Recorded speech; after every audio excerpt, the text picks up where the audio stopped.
Creo que, justo como estaba diciendo Gaby, creo que es importante valorar estos espacios. A veces venimos y quedamos asombrados por todo lo que tiene Buenos Aires, pero ser conscientes de estos espacios, ser conscientes del trabajo que tiene, del trabajo que conlleva estos espacios de cruces, tejidos, un espacio hermoso de recibir, de dar, de aprendizaje constante.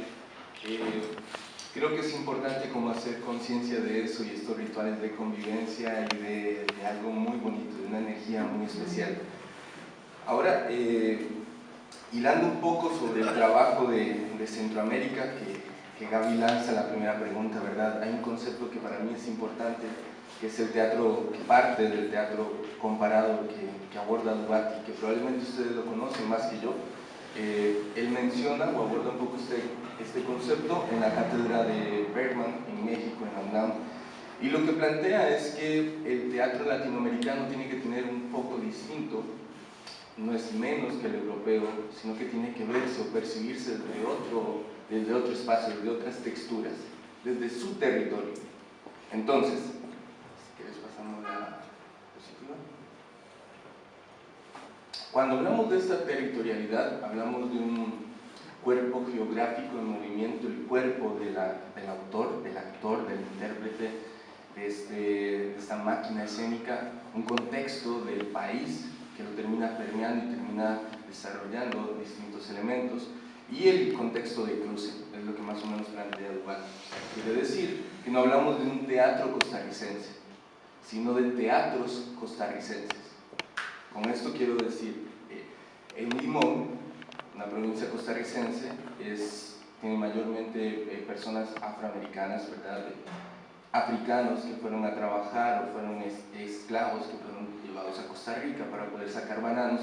Tiene un contexto físico, tiene un territorio geográfico en su cuerpo distinto al costarricense de Heredia, por ejemplo. Entonces es importante ser conscientes de todos estos aspectos para hablar de algo tan gigante como Centroamérica. A mí me gusta plantear a Centroamérica como un puente. Desde Mesoamérica, Centroamérica siempre ha sido el punto de contacto entre el norte y el sur, para intercambios culturales, intercambios de alimentos, de pieles, todo transitaba por ahí. Entonces es importante visualizarlo o planteárselo como este puente de tránsito. Centroamérica también, el teatro está abocado un poco a la complejidad de la violencia. Tal vez no tiene una plenitud, una voz tan alta como en México, debido a su pequeñez, a su forma de no llegar tanto. Pero lo más complejo de Centroamérica está el Triángulo de la Muerte, que es Guatemala, El Salvador y Honduras. Este triángulo es, si México es el patio trasero de Estados Unidos, Guatemala termina siendo todavía peor. La corrupción yanqui, la esclavitud, los asesinatos, la violencia, la construcción de este concepto de las maras como cuerpo geográfico que atraviesa El Salvador, Honduras, y lo vuelve países muy peligrosos, que es distinto hacer teatro a las 7 de la noche acá, 8 de la noche, a hacerlo en El Salvador cuando hay un toque de queda. Es distinto ir y generar un teatro, unas artes vivas, performance, o teatro comunitario en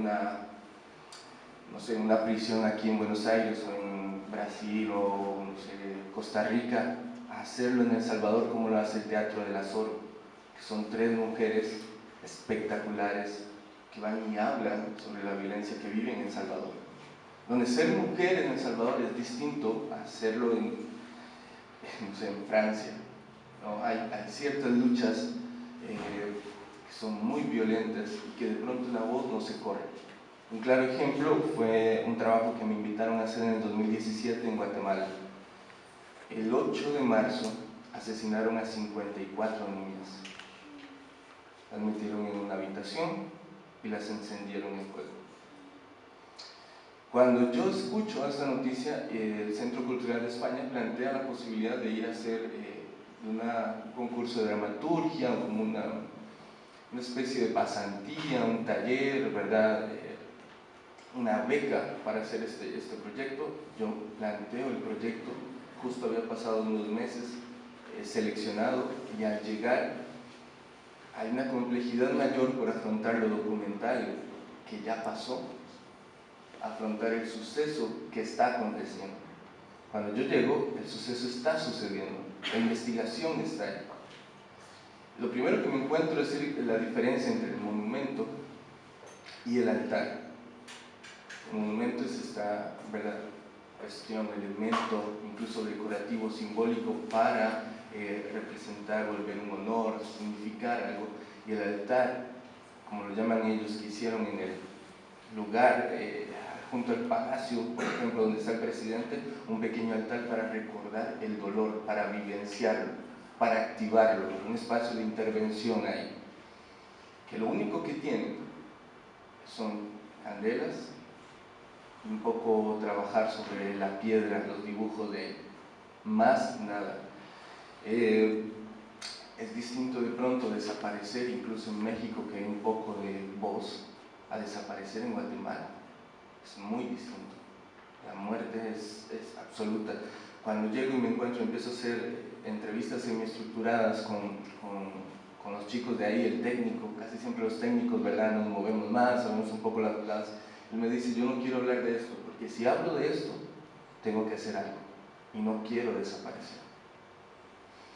Dentro del proceso me topo con una increíble periodista que está abordando el proyecto, que no tiene miedo, va y enfrenta, confronta, sin miedo a la violencia, empieza a compartir sus documentos. Hay conferencias a las cuales puedo asistir, igual tienes que hacer ciertas cosas como falsificar, ¿no?, que soy reportero, grabar. Y entonces dentro de los testimonios hay otra complejidad, que las niñas habían sido abusadas por los mismos padres en algún momento, y por eso eran sacados de ahí. Lo que conlleva que las niñas que lograron sobrevivir regresaban a este mismo espacio de violencia, ¿no? Y fue muy sencillo, niñas y niños eran violentados, en donde deciden escapar porque les daban comida mala, porque venían yanquis, pagaban a una institución que cuidaba a los niños, que donde había un niño que estaba en un hogar inseguro de violencia, llegaba a esta institución, se lo llevaba, era parte del gobierno, parte de la esposa del presidente, a quien se organizaba todo. En teoría, políticamente debería ser un lugar para rescatar, un lugar seguro, y no lo era, ¿no? Entonces en la noche prostituían, en la noche eran violentadas, desaparecían. Ellos deciden huir, un grupo de niños y niñas, son cazadas con perros, son llamados, el presidente dice, traigan. Como las mujeres tienen más fuerza, tienen más voz, le llaman revoltosas, ¿no?, pero se oponen, las encierran en un cuarto más pequeño, y ahí encienden y cierran con llave, y no dejan que salgan. Las 4 o 5 que sobrevivieron tuvieron quemaduras muy, muy graves, que regresan a este lugar de donde salieron para ser cuidadas tal vez por el familiar violador, el familiar violento, el familiar que abusó. Entonces el texto empieza a construirse, empieza a hacer estos procesos, entender el espacio público como un espacio de altar, ¿no?, como un espacio para intervenir, como un espacio vivo que además te permea. Finalmente logra salir un texto en donde se presenta en el Centro Cultural frente a papás y mamás.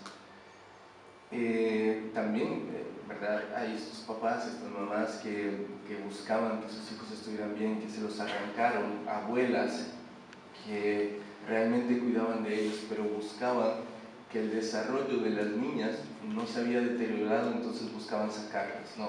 Hay un concepto sexual sobre ellas, sobre hasta qué punto poder no extraerlas de ese lugar y generar formularios, inventar incluso, aunque parezca ficción, es real. Estas mamás luchan, estas mamás y estos papás se sientan, hacen conferencias, y cuando llegan a ver la obra, lo más conmovedor, que lo hacían por sus hijas, ¿no?, que sus hijas iban a tener se iba a resolver, que la obra de teatro iba a resolver el crimen. Lo más conmovedor es ver la cara de ellas y lo que dicen, de poderse haber escuchado su voz. Es un eco en la escena, es decir, alguien me está escuchando, alguien está poniéndome atención, porque eran sus palabras en la conferencia transmutadas al texto. Ahora, no era un texto por respeto realmente documental. Me gusta mucho lo que dice Aristides Vargas sobre que no le podemos ganar a la noticia, menos ahorita. Entonces había metáforas importantes. Era un castillo que se encendía en llamas, habían hombres con cabeza de perro, hombres que no tenían brazos, una abuela que estaba repitiendo constantemente, arena en medio del escenario. La obra al final terminó montándose. Y bueno, termina teniendo un eco importante, termina cediendo los derechos para que además en manifiestos políticos, ¿verdad?, en recorrer las calles el 8, vuelva a sonar estos textos, ya no a nivel teatral, sino mencionados ahí, y termina significando, o termina siendo algo importante, pero de nuevo, la violencia no termina. En El Salvador ahorita, a estas horas más o menos, no se puede salir, hay toques de queda, hay violencia que te consume. Guatemala está igual, Honduras está igual. Y para continuar un poco con el mapa cartográfico, luego bajamos a Nicaragua y llegamos a Costa Rica. Si quieres pasas, por favor. Cuando planteamos Costa Rica, tenemos que plantear un país que de pronto funciona políticamente correcto y es como lindo de estar, lindo de vivir. Tiene muchos microecosistemas maravillosos. La gente de pronto carece de malicia porque no tiene un ejército y se quitó el ejército. Entonces esta cosa confrontativa de violencia es menos que los demás países. Cuando hay dictaduras en Sudamérica, empiezan a transitar para ir a México y Estados Unidos, Argentina, Chile, Uruguay, Brasil. En ese tránsito pasan por Costa Rica y se quedan, lo que termina potenciando el teatro costarricense. Alfredo Catania, Pato Catania, Gladys Catania, argentinos, llegan a conceptualizar la profesión del teatrero en Costa Rica.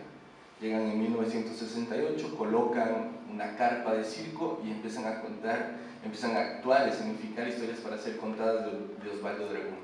Eso termina siendo un detonante importantísimo para el teatro costarricense. Entonces no tenés ejército, hacia arriba, todo Centroamérica, tenemos un montón de dictaduras, tenemos golpes de Estado, 30, 40 golpes de Estado recibía Guatemala en un año, por ejemplo. Entonces deciden quedarse ahí. Y como no hay ejército, en realidad fue un mito. ¿Desde cuándo no hay ejército? Fueron desde finales de los 80 más o menos. Fue el papá de Figueres. Hay dos Figueres en Costa Rica, dos presidentes muy importantes. Sí, él, no, 60, 70 más o menos. Y él plantea quitar el ejército para darle dinero a la educación, lo cual es la historia oficial. La historia real es que lo quitó porque iba a venir un golpe de Estado. Entonces, de esta forma, de alguna forma, se beneficia a Costa Rica, nos beneficiamos, ¿no? Pero hay un enorme mito detrás. Entonces, es un país tremendamente importante. Aristides llega, los Catania llegan, se forma la Universidad de Costa Rica, se forma este tipo de teatro importante. Tenés el Caribe limonense maravilloso, con una territorialidad de comida maravillosa, ¿verdad? El coco en el arroz, por ejemplo, el sabor del negro en el carnaval, las fiestas. Tenés al guanacasteco, que es más duro, más sabanero, más, su forma de hablar es distinta, incluso parece un poco a nicaragüense porque antes pertenecían. Tenés al puntarenense, que es pescador, que saca, que tiene otra forma de vivir, tenés 8, 9, 10 grupos indígenas.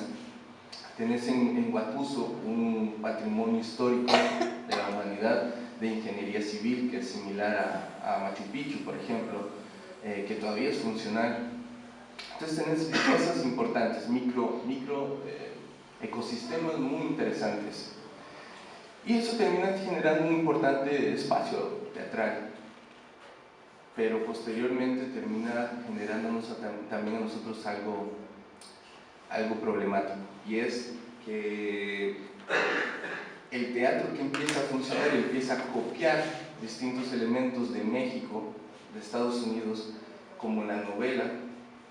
Se empieza a deteriorar esto argentino, empiezan a buscarse otras formas, un realismo mucho más tranquilo. Se habla de pura vida, que realmente no es tan real, y se empieza a condicionar de que en Costa Rica todo está bien, de que no todo está súper bien. Y es donde yo empiezo a preguntarme sobre qué investigar, sobre qué generar. ¿Quieres la pasada, por favor? Y termino desarrollando dos ejes importantes en mi investigación personal. Como actor, debuto muy temprano, incluso voy a México con IT UNESCO, empiezo a trabajar en distintos elementos, pero me era insuficiente, y cuando voy a dirigir me encuentro textos que no resuenan con lo que yo necesito decir, con lo que está sucediendo. No hay una problemática, hay cosas muy superficiales. Y yo me pregunto, entonces, ¿sobre qué hablar en Costa Rica? No hay nada que hablar, no ha pasado nada, ¿no? En toda esta historia todo ha estado súper bien, todo ha sido maravilloso, todo es pura vida. Tenemos que seguir montando obras, ¿no?, sobre la dictadura en Argentina porque no tenemos temas para conversar. Empiezo a indagar y me doy cuenta, por ejemplo, justo el territorio liminal, las fronteras, los fantasmas, la memoria y la impunidad. Sobre un caso muy importante que fue el feminicidio del psicópata, el descuartizador y la Cruz de la Juelita. En 1986, seis mujeres que venían de la Cruz de la Juelita un domingo de Ramos fueron asesinadas. A la menor le introdujeron una mata de café y las dejaron tiradas en la Cruz de la Juelita. A partir de ahí aparece un asesino en serie que va evolucionando. Atacaba en luna llena, en el momento del orgasmo masculino, él lograba entrar, asesinaba al hombre, cortaba una parte del sistema reproductor femenino, lo ingería, y luego se lavaba las manos en un río. Siempre atacaba cerca del río con la luna llena y cerca de un cafetal. Y siempre atacaba a las parejas en donde la mujer era infiel, en teoría, o la mujer era la provocación sexual. Y lo que empezó a suceder es todavía peor. Empieza a decir el tico, qué dicha que a mí no me pasó. Que le pasó a María, que le pasó a Elena, qué dicha que a mí no me sucedió. Se para durante 4 años y después aparece la figura del descuartizador, que ahora cortaba partes de la mujer y volvía a dejarlas cerca de este elemento del agua y volvían a quedar ahí. Qué dicha que a mí no me sucedió. Y otra vez vuelve a aparecer, y así eventualmente. En el texto donde lo planteo es como esta figura de la masculinidad violenta que habita en toda Latinoamérica y que se manifiesta, pero además es esta sensación de pura vida, de que dicha que a mí no me pasó, ¿no? Que dicha que fue otra persona, que dicha que yo estoy bien, que dicha que... Y eso evoca lo que les estaba planteando sobre la malicia. Al no tener momentos históricos violentos, políticamente violentos, dictaduras, golpes civiles, golpes de Estado, todo esto, se plantea una tranquilidad, una comodidad mediocre en el tico. Y sigo planteando hacia atrás y aparece la xenofobia del costarricense. Cuando planteo esto, no es todo Costa Rica, pero puede ser un 75-80%. Entonces, unos nicaragüenses asaltan un banco, y para el tico esto es más o menos 2005, 2006, para el tico el tico jamás mataría a nadie, el tico es bueno, el tico es el otro, es el extranjero, ¿no? Es el colombiano, es el panameño, es el nicaragüense, el tico jamás. Y en ese mismo momento, un asaltante nicaragüense intenta entrar a un espacio mecánico donde hay chatarra y elementos así, y un Rottweiler se lo come. Y realmente eso es lo que pasa, empiezan a explotar en las redes sociales comentarios como que dicha que se lo comieron. Cada vez que había una confrontación con alguien, llevan los Rottweiler, y planteaban este elemento del Rottweiler como un elemento que atacaba, que era la defensa. Un gran evento en Cartago para poder celebrar a los ancianos, el asilo de ancianos, y poderles dar dinero a ellos, y plantea que hagan una excursión en tren desde Alajuela, Heredia, San José y Cartago, donde el tren arranca, ponen a un maquinista que en teoría no sabía la ruta, empiezan a sobrevender boletos, empieza a llenarse el vagón, los testimonios decían que eran como racimos de banano, empieza a sobreexplotarse por una necesidad de dinero, una necesidad de poder, y estos elementos, el tren arranca, cuando está en tránsito, el maquinista acelera, justo pasando el puente, caen 3, 4, 5 vagones y todos los demás mueren. No. El maquinista frena y plantea, ¿me quedo o continúo para avisar? Donde él se queda, todos los pasajeros bajan e intentan agredirlo, así que él arranca. Y dice, no vamos a llamar, no hay teléfono, no vamos a plantear, ¿cómo avisamos? Y él decide irse.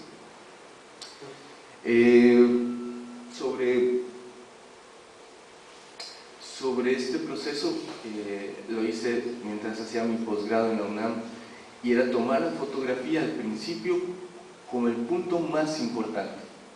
Ahora que Gaby mencionaba,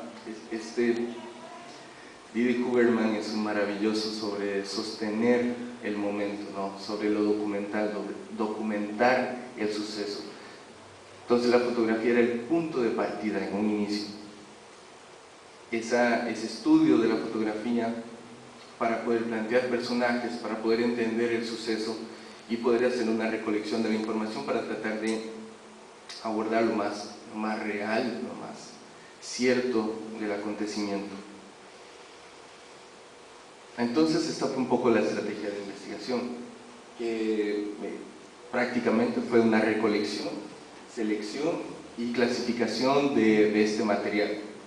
Luego la sistematización del material y finalmente la construcción de resultados. De pronto la palabra resultado genera un montón de temor en el teatrero, ¿no? O sea, hay un proceso, el proceso es mejor o tiene que ser más importante que el resultado. Para mí es una vista, es parte del proceso y es igual de importante para mí.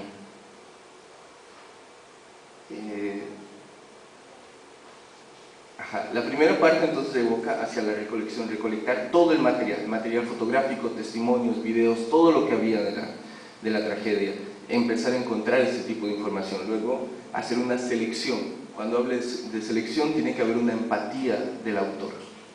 El dramaturgo, el creador, tiene un instinto, una pequeña antena en donde siente empatía sobre cierto elemento y cierto elemento no. Quiere decir que si vos haces este proyecto vas a tal vez sentir por tu biografía, de nuevo por tu territorio, cierta empatía, ciertos argumentos, cierto discurso que querés.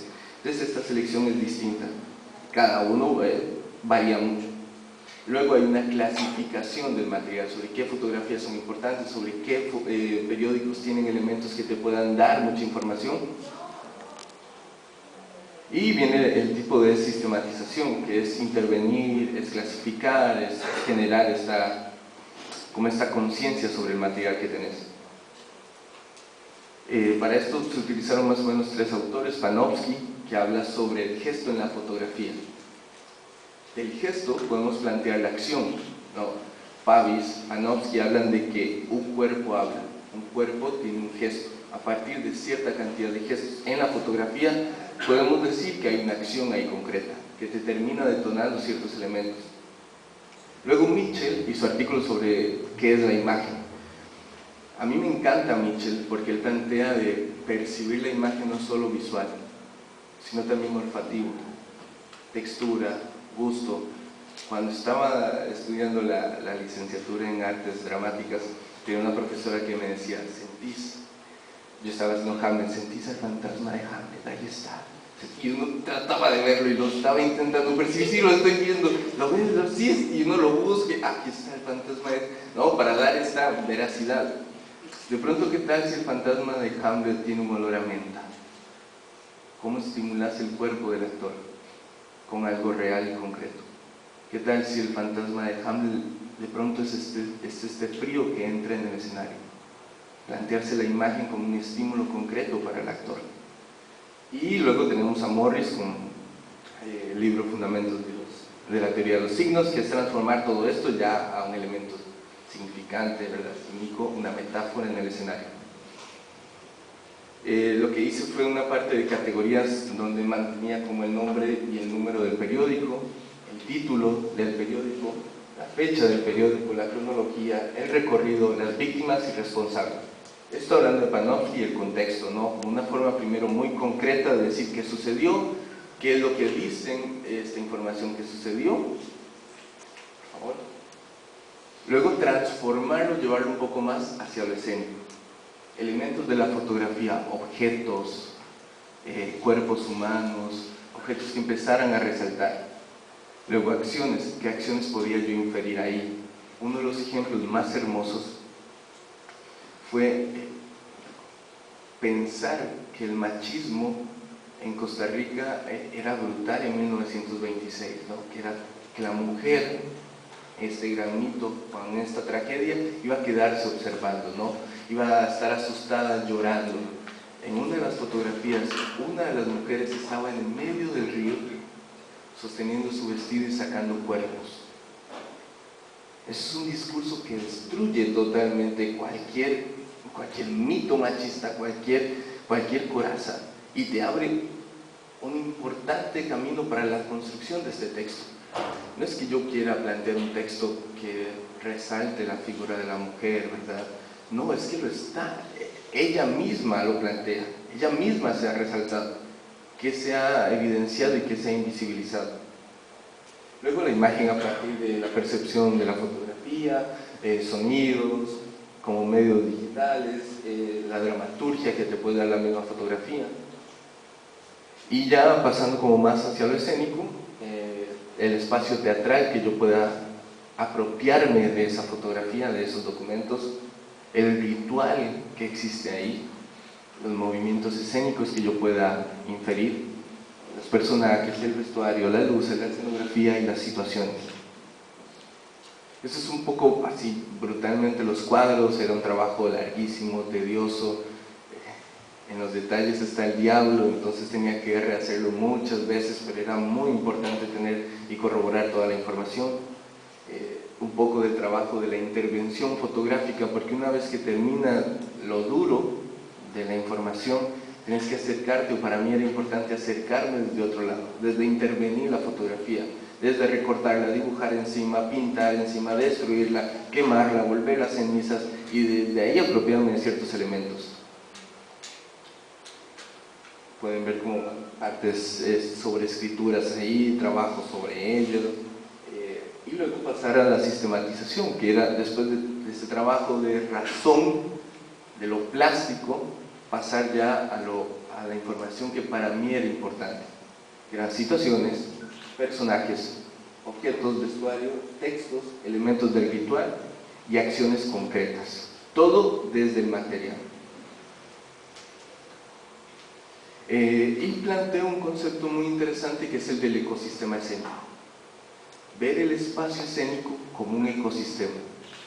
Claro, porque soy costarricense, porque tenemos miles de ecosistemas en el país que convivimos con ellos, que alimentamos los perezosos, que cuando se hay una inundación ves cocodrilos, o sea, hay sensaciones de un ecosistema constante mutando. Entonces para mí era importante pensar el ecosistema, el espacio escénico como un ecosistema, ¿sí? Todo lo que yo meto tiene que estar conectado. Si yo coloco una cabeza de gallo, es porque de pronto está conversando con algo del material, y además se menciona, ¿no? Si coloco esta tela, que claro, parece una ley universal que a veces olvidamos, pero percibida desde este otro espacio, para mí era fundamental. Todo elemento en el espacio significaba. Por ejemplo, la tierra traída específicamente del río Virilla. Era un elemento para mí importantísimo, porque se maneja todavía la parte de los cuerpos que se mantienen ahí. Cómo se diluyeron, qué significa. Hablamos del aura del elemento. Las piedras en el escenario con rostros de personas. Se plantean en el espacio. Desde qué concepto, impulso, ya empiezan a surgir como esta imagen de la memoria, del recuerdo, de la impunidad que yo necesitaba tocar, de la tierra, del olor, y seleccionar los materiales. Luego, con Frankenstein, abordar el espacio escénico desde lo sensomotor que te da la tierra, ¿no? Extender el espacio a distintas posibilidades, no pensar en lo italiano, ¿verdad?, en lo bidimensional, sino recorrer lo circular. Hay una línea de tren que recorre el espacio y elementos que están colgando, y jugar con todo esto para darle dinamismo a la escena. Y luego los símbolos importantes. En la escena, los elementos de poder tienen cabeza de gallo, porque uno de los testigos dijo haber escuchado un gallo que le daba esta sensación de que algo malo iba a suceder. Entonces, ¿cómo te apropias de esto y lo llevas a la escena? ¿No? Cabezas de gallo en la escena, una imagen brutal. Y además, cómo están buscando y buscando entre los cuerpos. Y este concepto del ecosistema escénico, hablamos de huellas, apilar, empacar, conectar, colgar, la piel, la repetición, el ritmo, el árbol del bosque, marcar el suelo, el camino. Ya te están dando además ciertas acciones, ciertas texturas, poder trabajar desde lo plástico en la escena y trabajar con los actores en la escena. Esto es un poco del trabajo de la escritura, pensar primero el espacio antes de cualquier otro elemento y luego colocar ahí los personajes, colocar las situaciones, colocar las escenas. Y trabajar un poco la bitácora de investigación artística, que es un concepto que me ha encantado, que he estado retomando. El cuaderno de dramaturgia es un elemento mío personal, que probablemente no se entienda como yo escriba, no quiero que se entienda, de dónde vienen los estímulos, qué traigo, qué. Pero una bitácora de investigación artística es transmutar este cuaderno con ciertos elementos para que otros puedan leerlo, puedan cuestionarlo, puedan confrontarlo, puedan compartirlo, ¿no? Puedan cuestionarlo desde si funciona, si les funciona algo, si les funcionan distintos elementos, pero compartir y que se pueda leer. Es un poco como el concepto de cuaderno de artista. Es un poco, para mí es fundamental escribir primero a mano antes de pasar a la computadora, a romper un poco los textos, romper un poco esta bidimensión, ¿verdad?, de la computadora que te distancia, en qué lugar quiero escribir, qué elementos puedo tener de inmersión para la escritura. Y luego pasar a una lectura. Se hizo una lectura dramatizada con 4 actores importantes en México que dieron otras sensaciones. En uno de los textos, por ejemplo, empezó a surgir esa cosa de enterrar los cuerpos, ¿no?, que es muy griego, de ir a enterrar a mis hijos, de ir a enterrar, y empiezan a jugar con 2 madres que hablan al mismo tiempo, justo porque en la lectura de pronto una de las actrices no me daba suficiente y planteé que se acompañara. Y cómo la lectura, cómo pasa por el cuerpo de los actores, cómo esto transita y cómo esto les funciona muchísimo y me funciona a mí. Y aparece Antígona, aparecen 3, 4 situaciones muy ricas, el sarcasmo de los gallos planteando estos elementos. Y finalmente cartografía fue trabajada, se terminó, pero la fotografía no quedó aislada. Por este material, por este proceso, para mí era fundamental lograr incluirla dentro del texto teatral. Máster, ¿me haces un favor, Duan? ¿Puedes irlas viendo y pasándolas con todos, por favor? Muchísimas gracias. Sí, las agarras y las pasas. Muchas gracias. Para mí era fundamental que la fotografía estuviera dentro del texto teatral. Buscar una tipografía de letra que evocara esta máquina de escribir. Que en el primer texto estuviera: nos resistimos a ser olvidados siendo atravesada por una línea de tren. Y cómo incluir, o en qué momento incluir esta línea de tren en el texto. Y cuando la gente viera la línea de tren, se planteara este otro vínculo con la dramaturgia de decir: nos resistimos a ser olvidados cada vez que el texto resonara, cada vez que la línea del tren resonara. Meter la fotografía tal cual no era tan funcional. Entonces la voz de una persona mayor dentro del texto había recortado la fotografía. le había dado otra textura a la fotografía, y la fotografía resonaba en momentos importantes. ¿Cómo ordenar la fotografía? ¿Qué fotografía va adelante? ¿Qué fotografía va después?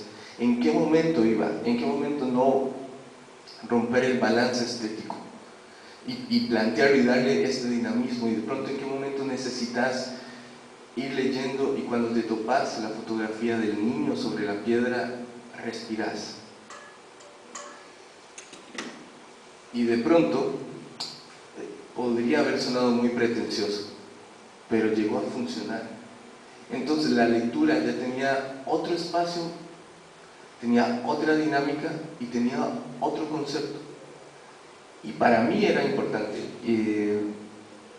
Finalmente logró plantearle a la capilla, texto de la capilla. Me decían que enviara el material, no estaban muy convencidos. Cuando leen el texto, cuando lo ven, deciden publicarlo en México. Al año siguiente, lo mismo, fue publicado en Vigo, España. Entonces es como una ruptura necesaria, que lejos de cualquier pretensión fue el mismo material el que lo dio.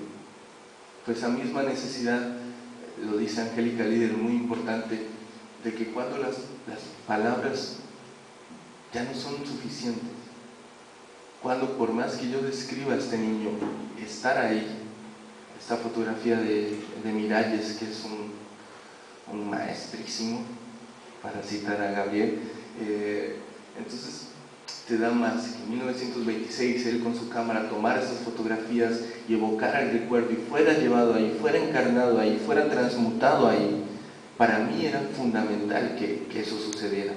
Y me empieza a plantear otras formas de investigar. En este momento estoy becado por el Ministerio de Cultura de Costa Rica para ir a zonas indígenas.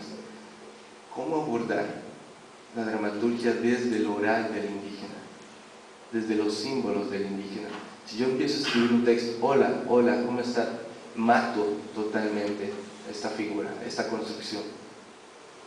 Entonces es una forma de abordar, es una forma de explorar que termina abriendo distintos caminos y termina dando esta ritualidad, esta convención más allá, hacia lo expandido del lector con su texto. Eso es un poco más o menos las conclusiones. Si tienen preguntas.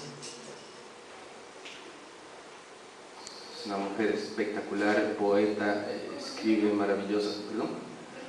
Ana Istaru ha sido publicada en España, ha ganado muchos premios, de alguna forma también invisibilizada, y podemos plantear que desde los Catania se plantea el Premio Nacional Aquileo, se plantea un Premio Nacional que da el Teatro Nacional, y a partir de eso hay distintas generaciones que tratan de colocarse y estar en un momento muy correcto y muy bonito, muy pura vida. Escribir sobre lo mismo, sobre el conflicto en las casas, escribir sobre, no sé, el amor, escribir sobre las banalidades. Cuando hablan de algo importante lo hacen un poco superficial. En el 2016 incluso la gente había dejado de participar en los concursos de dramaturgia. Los jóvenes, no hay escuelas de dramaturgia. Algunos dramaturgos comparten la información, comparten lo que tienen, otros no, y eso terminaba limitando muchísimo. El joven dramaturgo no tenía ninguna posibilidad. Más o menos en el 2016 se lanza un concurso en el que incluso antes de eso hay pruebas de que estaban arreglados por ahí antes del 2016. En el 2016 yo envié un texto que es Crónicas de un Tórsalo, cómo alimentarse de una sopa de papas, que más o menos planteaba la guerra y planteaba personas que están en este espacio volviéndose locos, y llega una carta y hay una manipulación del poder y gana el concurso. A partir de eso se empiezan a plantear de que cómo alguien joven va a ganarlo, de que quién es Brian, de que hay posibilidades. La primera crítica es que en Costa Rica no se puede hablar de la guerra porque no hay guerra. No, es la única crítica que recibió el texto.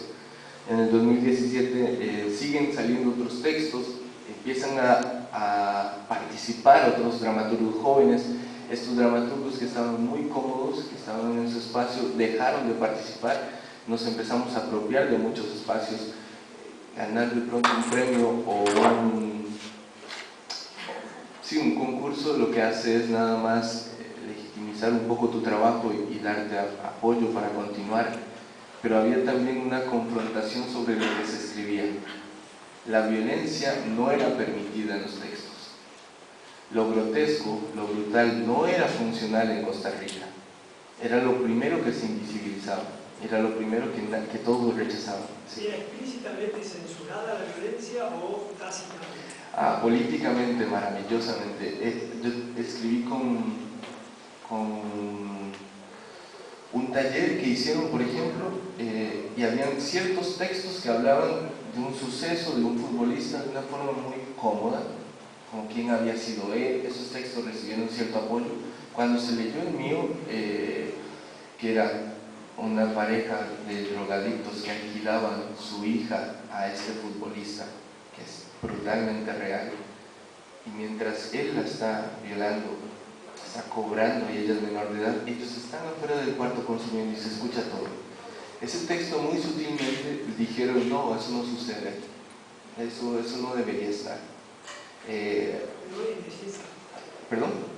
Eso no es verdad. Exacto, eso nunca pasa, eso no es verdad. Pero si no lo fuera, no sería problema. Claro, no es una condición para... Claro, no, totalmente de acuerdo, pero ese era el planteamiento de las formalidades, claro, de la forma. O sea, sacarse un tórsalo de un pene evocando hacia la castración masculina tampoco era. Decían que no, eso es grotesco, ¿cómo se va a escribir sobre eso? Que una mujer francotiradora defendiera a hombres, no, jamás.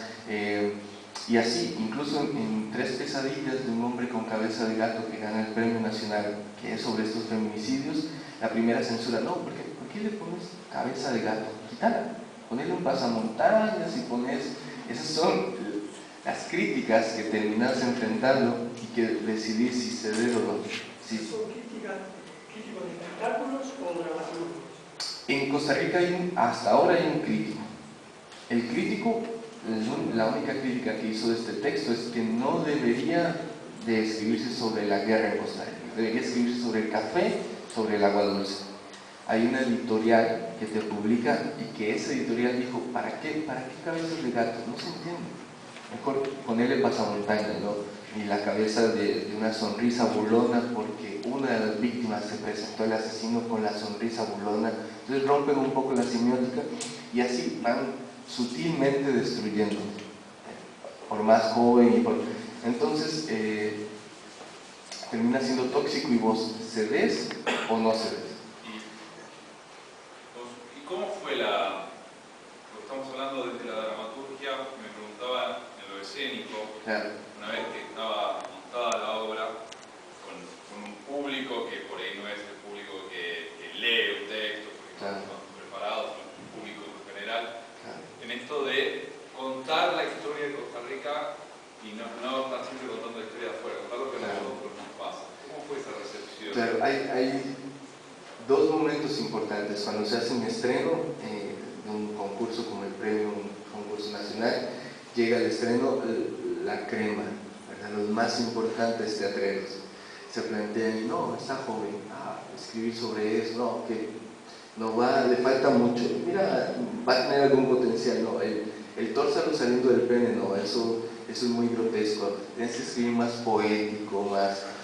Y están los que vienen a ver las otras funciones, que es justo este público, en donde perciben y dicen: claro, esto sucede, estas guerras en las fronteras suceden en El Salvador, en Guatemala. Al principio hay un distanciamiento sobre un tipo de humor muy complejo, porque claro, hay una serpiente que se le pega al pene de uno de los soldados, pero se le pega porque él decide que la mujer no lo acompañe, porque la mujer es menos, ¿no? Es una francotiradora que no sirve. Entonces cuentan que se lo cortan y cuentan que llamaron al doctor para que pudiera atenderlo, pero él era el doctor. Entonces hay un juego no solo brutal, dramático, trágico, pesado, sino que empieza a funcionar. Y empieza a haber una aceptación, lamentablemente, cuando afuera empezás a funcionar. De pronto las redes sociales son maravillosas porque te visibilizan de alguna forma. Entonces, al ganar el premio nacional y el premio de dramaturgia el mismo año, la gente decía, no, es una casualidad, ¿qué sucede? Cuando empiezan a montarme en México, cuando empiezo a ganar otras cosas, cuando empiezan a publicarme en España, ahora es que están fascinados, ¿no? Ahorita regreso y tengo 2 estrenos, por ejemplo, pensemos que hay 5 teatros en Costa Rica, entonces están ocupados los 2 con textos muy importantes. La compañía quiere montar justo este texto y uno se pregunta cómo transmutar la línea de tren que está ahí a un espacio escénico, ¿no? ¿Cómo la vas a obviar? ¿Vas a quitarla? Porque entonces estas preguntas son interesantes, pero claro, afuera de pronto te reconocen y adentro ya regresas y hay una fascinación, hay una importancia, hay una alegría. Pero es esto mismo del serruchapizo, del costarricense, el cangrejo que hablan en México y estas complejidades que te toca aguantar un poco para poder. Además hay una desconfianza brutal en el joven, pero de pronto las cosas funcionan y se van dando. Y el público lo agradece, el público disfruta este otro texto, esta otra forma, que te digan las cosas en la cara y lo confrontan. Acabo de escribir justo la que traje, ¿de qué color es la lluvia? Porque en Costa Rica se está hablando sobre el matrimonio igualitario y está sectorizado en 2 grandes partes, que es el evangélico, el católico, que no quiere que eso suceda, y el otro. Entonces esta obra plantea de qué color es la lluvia, 2 personas que se conocen en un no lugar a partir de la lluvia, que es muy importante en Costa Rica, que siempre está cayendo, y evoca 2 enfermedades que son muy humanas, ¿no? El Parkinson y el Alzheimer. Y a partir del humano, la obra baja y le puede suceder a cualquiera, ¿no? Ya no es el mito del SIDA, ¿verdad? Que es esa mitificación de que solo los homosexuales, sino de 2 enfermedades que te pueden dar, que empiezan a conversar y empiezan a adoptar un perro, el perro empieza a hablar, empieza a ver una señora con globos gigantes que transita en el lugar, se pregunta sobre de qué color es la lluvia, siempre la pregunta y al final se contesta. Es este señor mayor que está tratando de recuperar sus recuerdos, y a partir de ese texto, una cosa que era muy violenta empieza a volverse más humana y empieza a funcionar. ¡Wow! ¿Cómo pueden sobrevivir esto? Como muy lejano. No sé si han escuchado este concepto de la Suiza centroamericana, ¿no? Que es una gran mierda, ¿no? O sea, estamos distanciados de todo. O sea, el triángulo de la muerte, Honduras, Guatemala, está ya lejísimos. Nosotros estamos acá, somos pura vida, somos un paraíso tropical. Y vienen las desgracias que pasan en estos lugares, pobres, la violencia se termina siendo como algo atractivo. Vamos a ver esto sobre los desaparecidos, sobre la muerte, como un turismo violento. Otros se hacen las preguntas sobre esto sucede acá, ha sucedido, nos está sucediendo, nos sucederá, y terminan detonando cosas importantes. Ahorita hay muchos grupos jóvenes y grandes que están haciéndose preguntas que antes no se hacían, que tenían complejidad sobre lo grotesco que era, no, qué asco hablar sobre un brazo, no, ese brazo no es mío, ¿de quién es? Y ahorita se están abriendo estas puertas, hay una sensibilidad, pero me da la sensación de que aún sigue siendo muy turístico, de que llegan, pasan, Argentina hablando de eso, Colombia hablando de las guerrillas, ¿no? El narcotráfico en México es increíble, habiendo en la zona norte del país, en Pavas, en estos lugares, hay narcotráfico ya. Entonces, creo que es esta ingenuidad, esta falta de malicia que tiene el tipo, que de pronto es eso, sentarse a ver un televisor que están pasando las cosas. En ese caso, José es un producto atípico, digamos, claro. Una formación en México, en diferentes lugares. Claro, totalmente, es totalmente distante.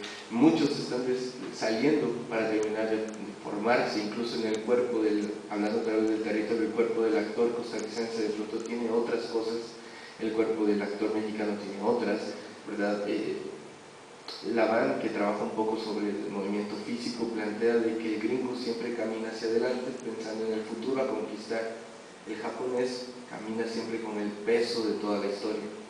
Entonces, ¿cómo caminaría el costarricense? ¿Cómo caminaría el argentino? ¿Cómo caminaría el boliviano, el brasileño? ¿No? Sus cicatrices cómo va. Y creo que de pronto camina con esta ingenuidad, esta cosa. Cuando llegas a un lugar como México o Guatemala, hay una confrontación, hay una psicosis incluso de dónde caminar, de por qué los metros están hombres, mujeres, de dónde me van a saltar, de que desaparece una amiga mañana. ¿Cómo desaparece? Eso no pasa en mi país. Entonces, sí se ve lejano, sí se ve distante y se ve violento, pero a nosotros nunca nos va a pasar, ¿no? Los perezosos nos van a cuidar. Pero entonces, ahora que hablas de los reconocimientos extranjeros y que tienes las presentaciones allá con los grupos jóvenes y todo esto, ¿tú crees que hay como que está comenzando un cambio? O sea, que de ahora para adelante, bueno, parece que funciona y que tiene reconocimientos y hablas de esto, comencemos todos a hablar de esto. Claro, tampoco quiero plantear que son los jóvenes buenos o los viejos malos. Aviala, por ejemplo, es un grupo que tiene muchos años que se hace preguntas muy interesantes y son funcionales y de alguna forma tal vez quedan en lo superficial.